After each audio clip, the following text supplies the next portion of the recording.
দেশটা কার, কে চালায়? মনে দেশটা কোনো মালিক নাই, দেশের কোনো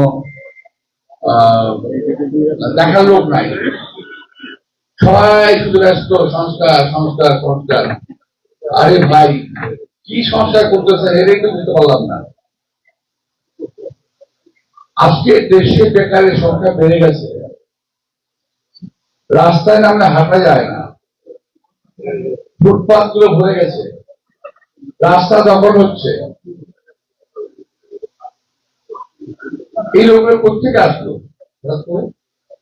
কারণ কোনো কিছু করার নাই গ্রামে শহরে। এরা এখন দোকানপাট বসিয়ে চলছে এবং জনগণের একটা অসুবিধা সৃষ্টি করছে।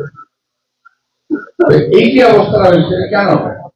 আপনি খেয়াল করে দেখবেন, যদি গাড়িতে চড়েন বাসে চড়েন তাও উপায় নাই, কিছু অতিরিক্ত ব্যাটারিচালিত গাড়ি চলে গেছে, উপায় নাই। এরা সমস্ত বেকার অবস্থায় আছে, কি করবে?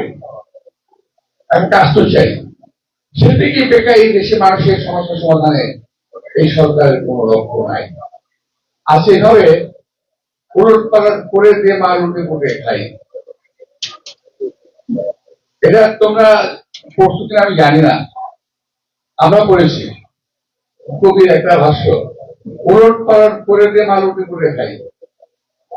এখন দেশটাকে উলট পালট করে দিয়ে একটা শ্রেণী চলে সে দেশে নতুন এই শ্রেণী দেশটাকে লুটে পড়ে খাওয়ার চিন্তা ভাবনা করছে, দেশটাকে ধ্বংস করার চিন্তা ভাবনা করতেছে। যারা জীবনের মাথা তুলে কথা বলতে পারে নাই, তারা আজকে মাথা তুলে কথা বলে, চোখে চোখ রেখে কথা বলে। এই সাহস, এই শক্তি কোথায় পেল? আজকের যে সরকার, তাদের কার্যক্রম স্পষ্ট দিয়ে বোঝা যায় যে তারা নিজস্ব শক্তি তাদের নাই। এই সরকার দুটি দলের উপরে, একটি তাদের নিজস্ব সৃষ্ট দল আর একটা পুরনো দল, এদের উপরে ভর করে এই সরকার টিকে আছে। এই সরকারকে ওরা যা বলে, ওই দুটি দল যা বলে, এই সরকার তাই করে। সর্বশেষ প্রমাণ হলো একটা প্রতীক নিয়ে, নির্বাচনী প্রতীক প্রমাণ করে দিলাম আপনাদের। ওরা যা বলবে সেটাই করতে হবে। এরা কারা? এরা কোথেকে এলো? এটি জনভিত্তি কি? এগুলোর ভিত্তি আছে?